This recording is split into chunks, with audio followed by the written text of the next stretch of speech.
Miguel Ángel, ¿cómo estás? Muy buenos días, un abrazo desde Tacna. Bolivia primero, 52% cuando decían que era empate. Y ahora Chile, 80-20 cuando decían que era empate. ¿Qué está pasando con la...? No sé, no señalo a las encuestadoras, eh, sino a quienes están detrás de las encuestadoras, es decir, a los sectores económicos, empresariales, que tienen negocios con las encuestadoras, pero ¿qué pasa con los políticos que no leen la calle, como se dice? Que no leen la calle. ¿Cómo viste lo de Chile ayer, Miguel Ángel? Un abrazo desde Tacna. Muy buenos días, Fernando, y a todos los amigos de Radio Uno, de todo Tacna, el sur de la patria, el norte de Chile, gran parte de Chile que sintonizan mucho tu radio, la emisora. Pues fíjate lo de ayer en Santiago y en todo el país, es el gran punto de quiebre en la historia reciente de Chile. Creo que fue la crónica de una muerte anunciada, lo habíamos dicho en repetidas oportunidades. Ya no era solamente el deseo de los sectores de la izquierda chilena, los progresistas chilenos, ¿no? Hemos visto que incluso sectores de derecha, de centro derecha, para haber sido aprobado por casi el 80%, Fernando, estamos hablando que primero es el pedido de una aprobación de un cambio estructural en la Constitución de Chile, legitimado, colectivamente legitimado por la sociedad chilena. Entonces, aquí ya no es un asunto de derecha o de izquierda, esto es muy importante. Es evidente que el gran elemento propulsor para este cambio fue el estallido social del año pasado por estos días. Claro que sí, ese fue el gran punto de partida de algo que además estaba contenido, inhibido, y que solamente explota socialmente el año pasado. Entonces, el gran legado que decían los forjadores de la derecha chilena de Pinochet, el gran legado de Pinochet de que el país tenía un buen rumbo económico, uno de los mejores per cápita de América Latina, un país que se venía hablando permanentemente, lo dijeron incluso los presidentes socialistas, ya estamos entrando al desarrollo, espérense un poquitito, ya estamos muy cerca del desarrollo, un país que mostró una economía de mercado en alza, un ordenamiento, todo eso que decía la derecha chilena, hemos visto que ha sido desnudado porque en realidad lo que no hizo Pinochet fue buscar el marco para la unidad chilena. Dejó el país más dividido que nunca. Y por eso el plebiscito del año 89 le dijo por 11 puntos de diferencia que ya no querían a Augusto Pinochet, acuérdate. Entonces, Pinochet, ¿qué le hereda al país? ¿Qué le dejó como legado al país? Es verdad, crecimiento económico, un orden económico, pero un país dividido, donde las heridas por el tema fundamentalmente de derechos humanos, acuérdate de lo que se encontró en las fosas de La Serena, las gente que entraban en el estadio de Santiago y tantos otros acontecimientos que fractura la relación estamental interna de Chile. Evidentemente eso nunca se recuperó y por esa razón es que los chilenos en general, que han tenido víctimas, gente de la izquierda y víctimas, gente de la derecha, etcétera, han decidido que acabando con la Constitución de 1980, también acaba ese periodo del pinochetismo, de la ultraderecha, ese periodo en el que gobernó una dictadura al país y ellos quieren dar una nueva etapa porque esa constitución, en esa lectura de los chilenos, no fue una constitución que aclimató el eje de la igualdad entre los chilenos, al contrario, acrecentó la desigualdad. y una clase media sumamente golpeada. Es evidente que, como decíamos al comienzo, estaba decantado que iba a producirse. Pero fíjate, hay algo más. El resultado de ayer, que no solamente es el apruebo, con lo cual ya la Constitución del año 80 pasa a la historia de Chile, sino que han decidido que los que van a redactar la Constitución de Chile van a ser constituyentes en absoluto. El 100% de los 155 ciudadanos que van a ser elegidos lo serán exclusivamente ad hoc para darle una nueva constitución a Chile. Ya no será la convención mixta, que era la propuesta del Parlamento chileno. Como sabes, en el Parlamento chileno hay diputados y el Senado, y querían que fuera la mitad. Eso ya no va a suceder, con lo cual también la lectura es que el pueblo de Chile no quiere saber nada con el Parlamento actual. Lo ha visto realmente amorfo, lo ha visto sin los verdaderos compromisos con el país, en el statu quo. Entonces quiere sangre nueva, con gentes con innovación en la mirada para el país en términos económicos, sociales, de prospectiva nación, etcétera. Esto es una verdadera revolución en la renovación que los chilenos han decidido abrumadoramente el día de ayer. Y el tercer punto es que el gran derrotado, a mi juicio, es el propio presidente Sebastián Piñera. En estos momentos, Piñera está convertido en el presidente más débil de la historia reciente de Chile. Mira, él entró y ganó elecciones bajo la apuesta de la dinámica de un hombre de derecha, de un hombre rico, pero que hacía bien su trabajo, etcétera.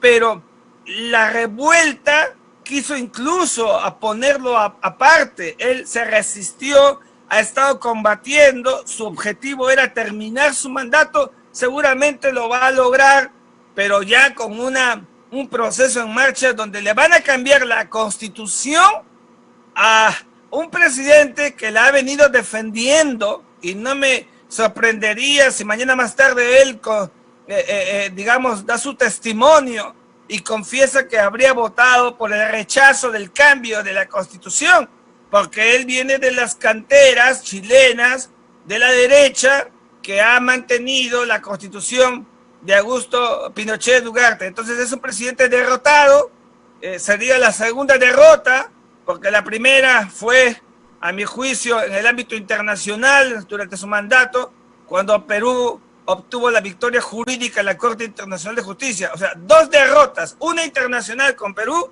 y una interna con la Constitución de Chile.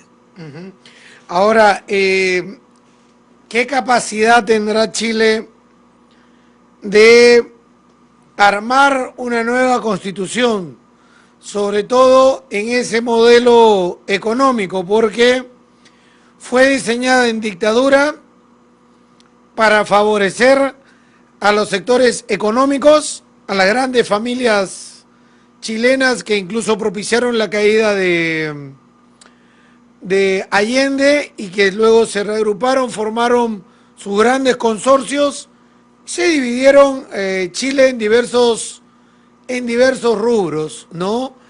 Al único punto donde quizás no ingresaron fue al del cobre de Codelco, pero en los demás estuvieron muy bien distribuidos para tener el control económico de Chile, y en base al cual se ha movido también la política. La población ha reaccionado. Esos sectores van a querer dar pelea y lucha con una presencia en una constituyente. ¿Cuánto van a poder organizarse y cuán organizado va a estar el otro sector que busca transformaciones para no diseñar una constitución que los lleve a hacer lo que acaba de decir el alcalde de Arica, rechazando eso, ¿no es cierto? Una Chilezuela, ¿no? Y ser una constitución progresista, que busque mayor redistribución social, que es lo que el mundo está buscando el día de hoy, ¿no es cierto? Que la distribución de la riqueza sea más equitativa. Fíjate, Fernando, los pueblos son la mayor sabiduría de los estados. El pueblo chileno es tan sabio como el boliviano, como el peruano, el ecuatoriano. Los pueblos al final saben cuando deciden, como se ha hecho en Chile, salir a las calles a votar, como ha sido ayer, de manera abrumadora, nunca antes visto, y eso que en Chile, como sabe, la votación es voluntaria. Yo creo que más allá de ello, seguramente deben estar buscando entrar en Chile los ideólogos del Foro de Sao Paulo para alentar a los grupos de izquierda y crear los performances para llegar a esta Asamblea Constituyente e ingresar su modelo. Pero creo que el pueblo chileno sabe perfectamente que lo que tiene que buscar esa Constitución es, primero, respetar lo que le dio éxito a Chile. Es innegable. Chile fue un país exitoso, logró crecimiento económico.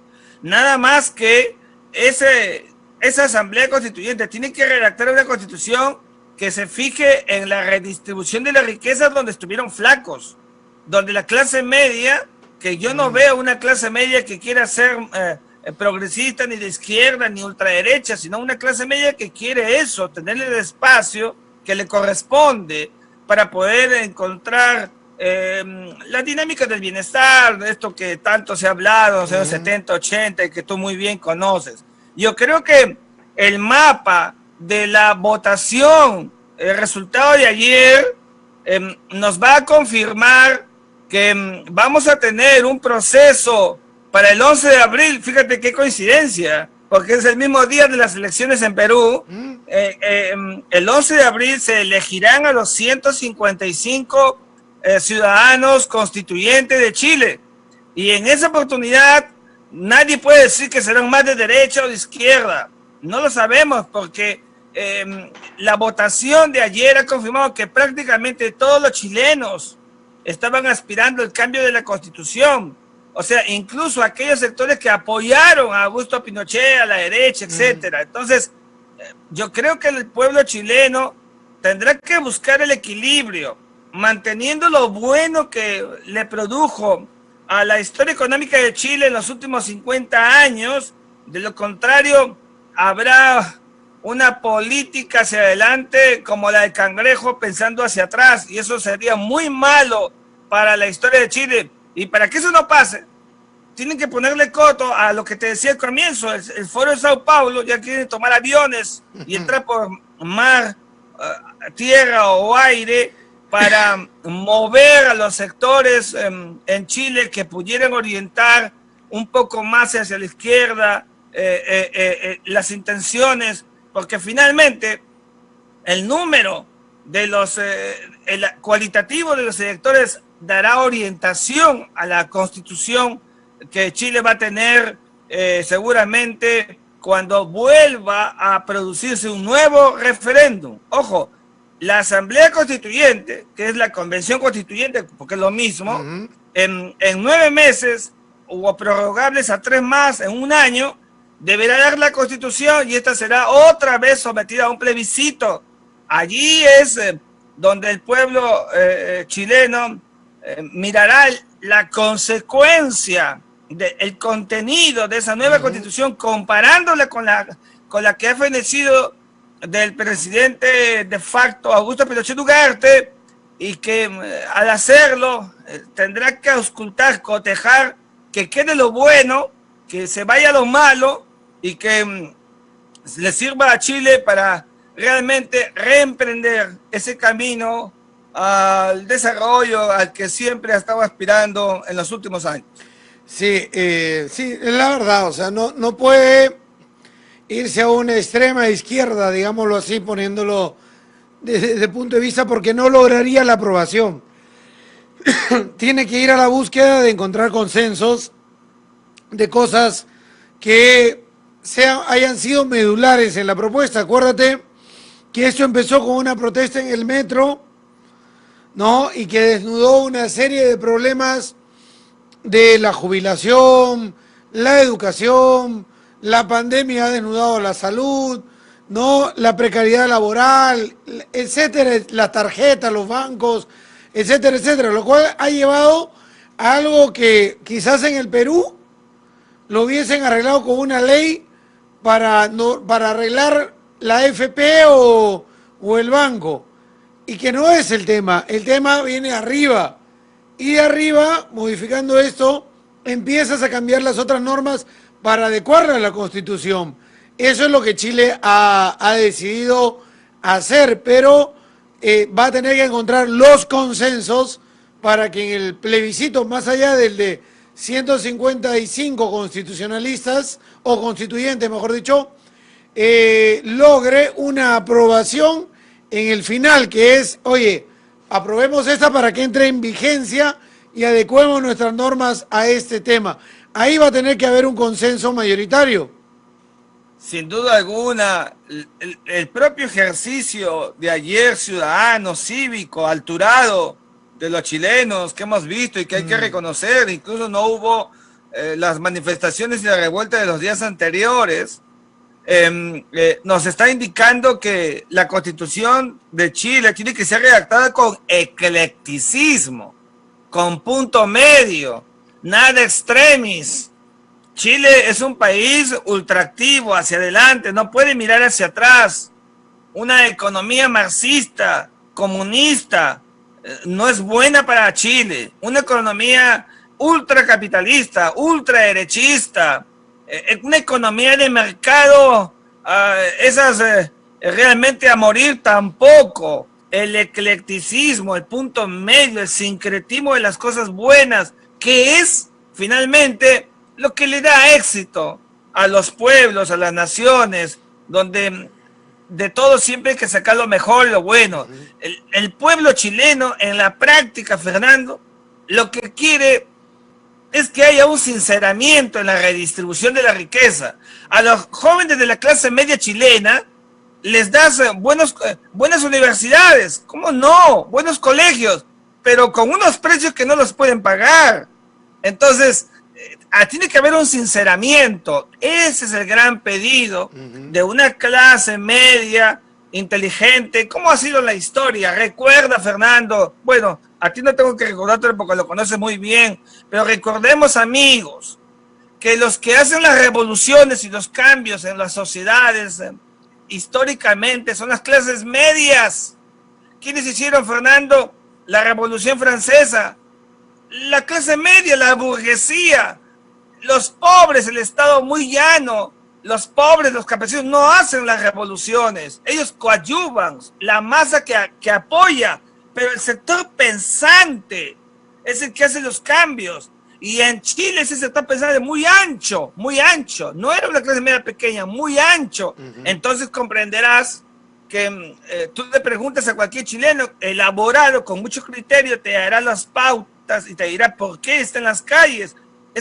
Ese ánimos con ese criterio ha sido muy fuerte y es el que ha llevado adelante a los chilenos a pedirle al gobierno de Piñera y en general al sistema que mantenga la democracia como debe ser, impoluta, que es la mayor garantía del desarrollo de un pueblo, el mejor sistema con el que contamos, pero que haya redistribución de la riqueza, que finalmente ha sido el gran tema de los grandes teóricos, los grandes economistas en la historia, que hemos revisado, estudiado, pensando siempre en la dinámica de la dignidad humana por el bienestar, que es, a mi juicio, la economía social de mercado, donde no hay que tenerle miedo a la empresa y tampoco hay que tenerle miedo a los gremios. Yo siempre he creído que la empresa y los gremios es lo más conjugable que existe. Yo no sé por qué dicen que son incompatibles.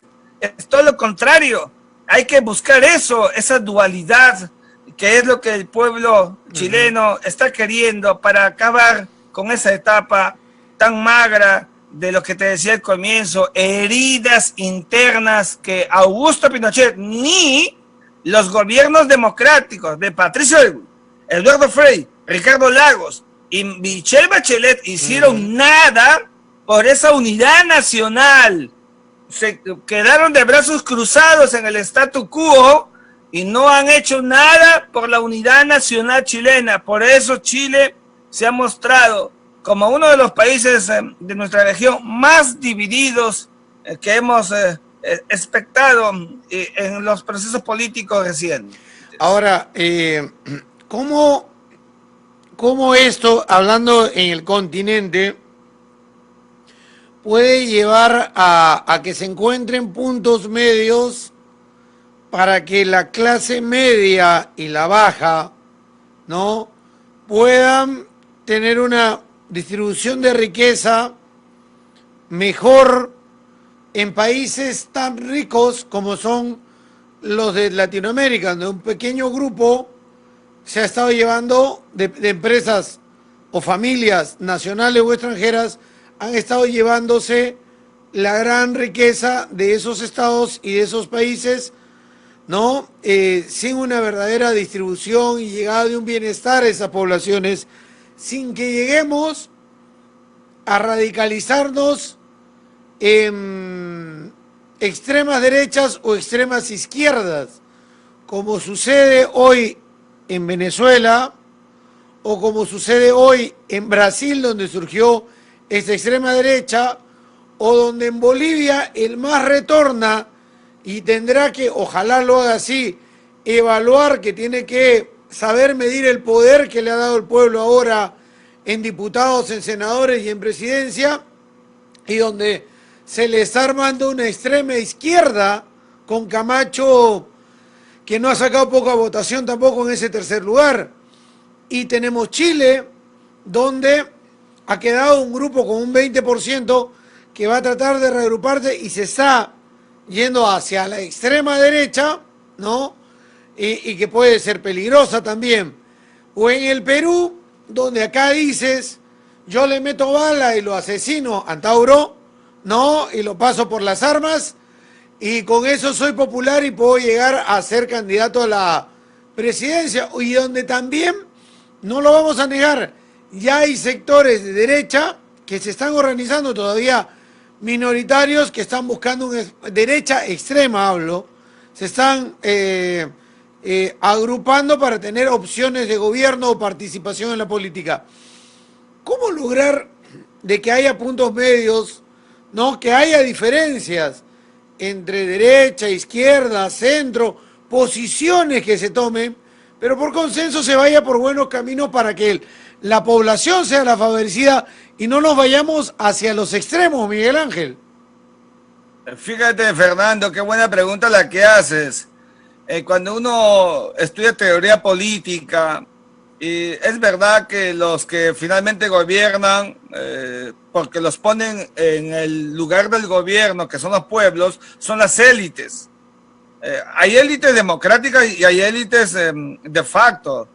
Las de la derecha o de la ultraderecha, pues históricamente han dominado, eso es cierto, pero en las últimas décadas ya eso como que ha ido cambiando, porque los procesos políticos donde el ciudadano se ha venido manifestando ha ido amenguando, atenuando ese nivel de la solamente élite política de derecha, de los grupos de poder que han conducido los estados. Por eso es que el crecimiento social, las votaciones, las gentes han logrado finalmente tomar decisiones. Pero las élites de la izquierda, las élites que se mantienen en el poder, pues déjame decirte que a diferencia de las otras, que tienen un poder solapado, estas es un poder expreso, que lo tienen con las fuerzas militares, no les interesa la democracia y se van al régimen de facto. Tú hablabas hace un instante de Venezuela. Mira, Venezuela está dominado por una élite de militares a la cabeza con Nicolás Maduro, que evidentemente deciden por capricho la vida social de los venezolanos, o la que tiene en este momento Nicaragua, la que tiene Cuba. Son élites que tiraron al tacho la democracia y se mantienen bajo la coacción y la coerción. La otra, la élite de la derecha, pues tiene que soportar y licuar el proceso democrático en elecciones, se valen de sus instrumentos, medios de comunicación, sus habilidades para persuasión por el poder económico que tienen. Entre ellos, ese punto medio, Fernando, ahí está el tema, donde tiene que haber justamente la capacidad para abrir espacios para que los pueblos inviertan en partidos políticos. Como no invierten en partidos políticos, no saben lo que es el consenso, no saben lo que es la conciliación, no saben lo que es la unidad en la diversidad para ver temas comunes. Nuestras clases políticas en América Latina están acostumbradas a la polarización, no a encontrar espacios concomitantes, comunes. Y esto pasa porque no hay inversión en partidocracia. La partidocracia histórica, buena partidocracia, que se invirtió mucho y es parte de la tradición en la estadounidense, pues, ya que en América Latina, salvo algunos partidos políticos importantes que han habido en la historia peruana, lo mismo. Nadie puede decir, por ejemplo, el APRA, que es un partido estructurado históricamente, etcétera, que ha pasado por una serie de procesos, ¿no? Pero no hay más. Lo mismo en Argentina, lo mismo que en Chile. Necesitamos que, para que haya capacidad de consenso, para buscar conciliar los puntos de vista, donde las divergencias se dejen de lado para buscar el punto medio, altura, elevación, partidocracia, educación. Eso no existe en América Latina, Fernando, donde nuestras sociedades son las sociedades de la inmediatez y nuestros políticos no invierten sino en lo que quieren en lo inmediato. Y hay cultura política chicha, elecciones políticas internas en los partidos chicha, informales, donde cada uno cree que en 2 o 3 minutos arma inmediatamente un partido político, no hay nada trascendente, no hay una visión de Estado, se agrupan según las coyunturas. Eso es lo más nefasto que le puede pasar pues a las democracias, porque luego vienen las etapas de las grandes frustraciones que han marcado la vida de nuestros países. Lamentablemente hay que buscar, Fernando, que Chile, Perú, Ecuador, Colombia sean países que tengan una verdadera partidocracia, invertir en ella. Al Ministerio de Hacienda de los países no les debe de temblar la mano a la hora de invertir justamente en educación y en partidocracia. ¿Sabes que esa es la única manera como vamos a poder tener decencia política y no estar sino con una constitución cada cierto tiempo? Lo mejor es tener la constitución y no cambiarla a cada momento, porque eso le pasa justamente a las sociedades empíricas. Estados Unidos tiene una sola constitución desde 1789, 79, y claro, con enmiendas, pero es una sola constitución. Eso es justamente lo que le pasa a los países que no son adolescentes. Y América Latina es adolescente, con el caudillismo intrínseco y transversalizado, donde más giramos en torno de la persona y no del proyecto. Seamos claros, así ha sido la historia de nuestra política regional reciente. Para cerrar, Miguel Ángel, 8 días para las elecciones en Estados Unidos. Trump-Biden, ¿qué puede pasar esta semana? Pues fíjate, Fernando, en política pueden pasar muchas cosas. Seamos claros, ya las votaciones se han venido realizando, incluso por correo ha habido muchas votaciones, yo dije ayer 55 millones, me acaban de decir que están 60 millones de votantes. O sea, eso va creciendo. Si hubiera algo mañana pasado alguna foto de Donald Trump en el sistema internacional puede orientar un poco más su crecimiento, que sigue todavía un poco lento. Un Joe Biden que, como te había comentado, no hizo mucho, pero está logrando lo que ni se había imaginado. Podría ser el 46º presidente de los Estados Unidos. Tenemos que ver, Fernando, el mapa del 3 de noviembre, donde los colegios el colegio electoral sume para cada uno el mayor número de electores. Ahí están Arizona, está la propia Florida, Pensilvania, en fin, hay que ver cómo se producen estas elecciones de elección de los electores del colegio electoral, que son 270 lo que tiene que conseguir. El primero que lo haga será ungido presidente de los Estados Unidos de América. Esta semana deberá ser semana de fotos, y cuando digo fotos, de actos que puedan, llevar a la decisión de ese todavía importante número de indecisos. Recuerda que han votado ya como 60 millones, sí, pero votarán al 3 de noviembre, se calcula unos 155 millones de estadounidenses, rompiendo récord histórico en la historia también de Estados Unidos, donde la votación es voluntaria. En esta oportunidad no ha habido, por lo menos hasta ahora, 8 días, el nivel de fake news que hubo en la elección anterior, ¿no? Sí han habido algunos, pero no el nivel que vimos en la elección Clinton contra Trump no se está dando contra Biden y contra Trump. Como que ya se sacaron todo, por lo menos hasta ahora, todo, ¿no? Y habrá que ver qué otras noticias pueden salir, pero a 8 días todavía es muy, muy peligrosa esta situación, pero por lo menos encamina a un tema de que ese fake news no está rindiendo al parecer, porque si no tendríamos tanto efecto sobre el votante, y es bueno para basarse en información real al momento de ir a votar.